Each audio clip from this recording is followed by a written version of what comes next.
and that we may be taking something here. And Jackie Rockwell, who's our assistant director and running the Pikes Peak Sustainable Business Network, we were talking. I said it's kind of tough sometimes because recycling, you take this thing, you take this cheap plastic good, you take it here, you take it up to Denver, you pelletize it, you ship it off to Long Beach, at the port of Long Beach, you ship it off back to somewhere in the Orient, they ship it somewhere else, they make some other cheap product, it comes back to the port, it comes back to the port of Los Angeles, it comes back to Colorado, gets shipped back here. We've done this big cycle with a chunk of plastic. We'll understand this as we go further in time, but again, it's educating ourselves, thinking through the process, thinking, for example, that it takes 14,000 gallons of water to make a car. Side note, I can't help myself here, but it takes 1,500 gallons to make a keg of beer. That's a better investment in my mind, but it does. By the time you look at growing the hops, growing the wheat, the water process, the transportation, everything else, it's about 1,500 gallons for a keg of beer. Understanding our resources. We've really seen an obsolete, dysfunctional economic system and what the consequences have been of that. We've kind of been just complacent. We've been happy just where things were, and we understand that wasn't the right way to be. So we talk about sustainability and sustainable business. What are the key elements of a sustainable business? That's endurance, accountability, transparency, flexibility, and innovation. Those are just good practices. Those are sustainable practices. Those practices are good for all your stakeholders. So why not do them?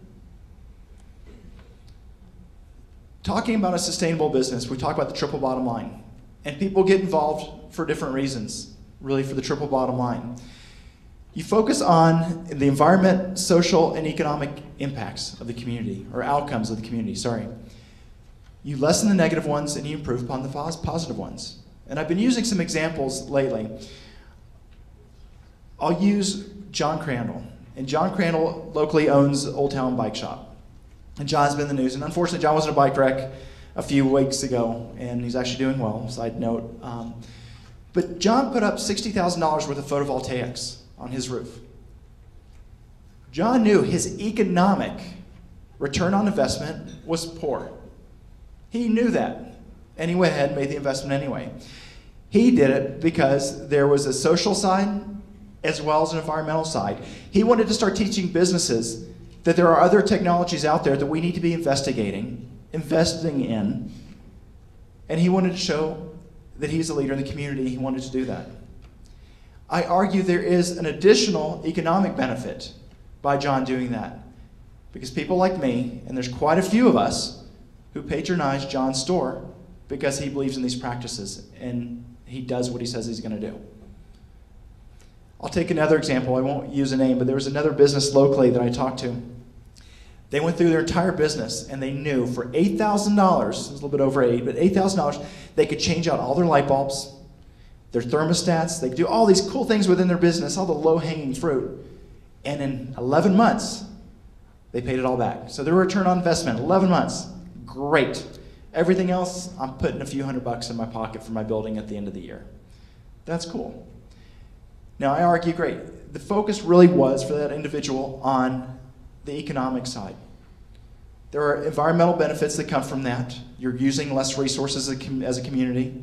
And there's also social benefits. His employees saw what was going on, and they've now taken a lot of these things back to their home, and they've contributed more. They're more into the conservation efforts because their employer put this forth for them. You can get involved for whatever reason you want, but the triple bottom line, the easy way to remember it is people, planet, and profit.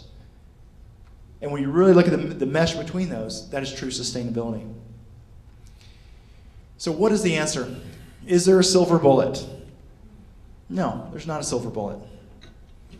There are 1,000 of them.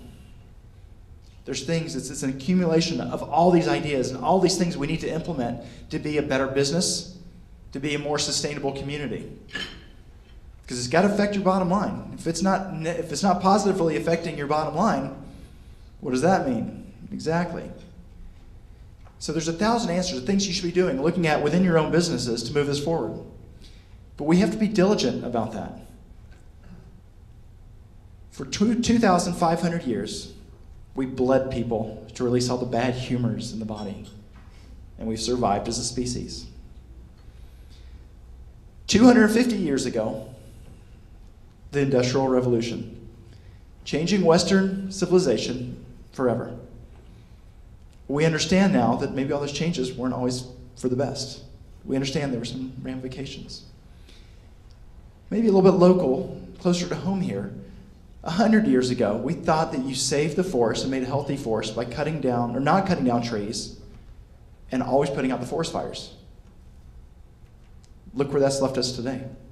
So we can't just automatically jump in and say, this is the solution.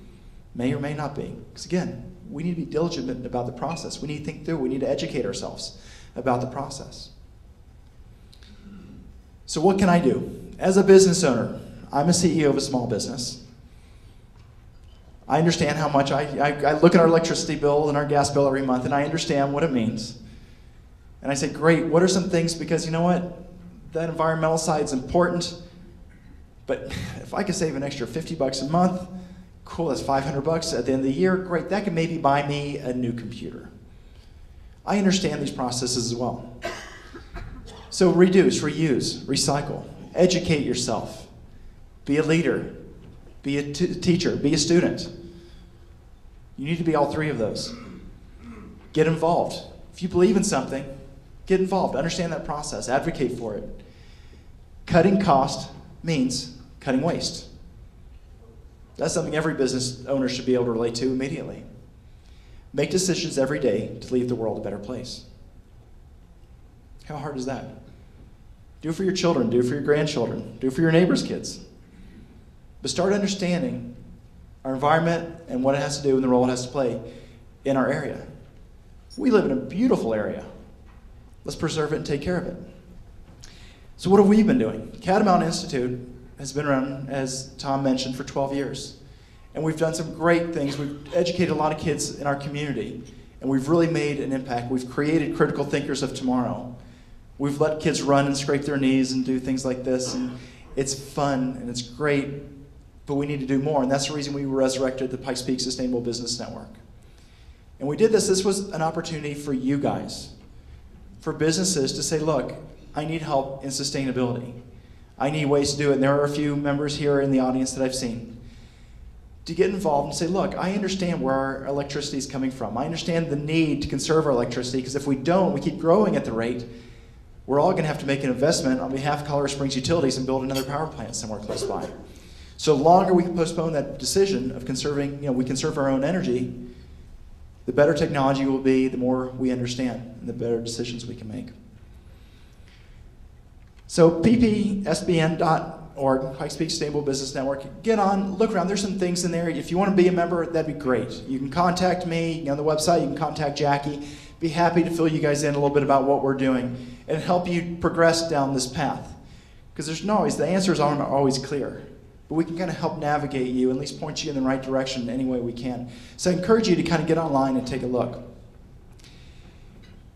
I'll leave you with just a few thoughts. Let's just take a quick look at my time here. Make a difference. I said, you have an opportunity with your own businesses. Matt, I hope we didn't need that remote control anymore. You can make differences.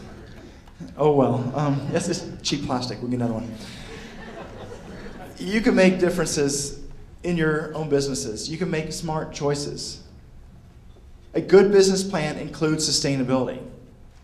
Just ask a lot of major corporations. You can just Google sustainability corporations, and you'll see the likes of Johnson & Johnson and Subaru and Nike and a lot, and the list will go on and on and on. Understand that sustainability is in their mission statement.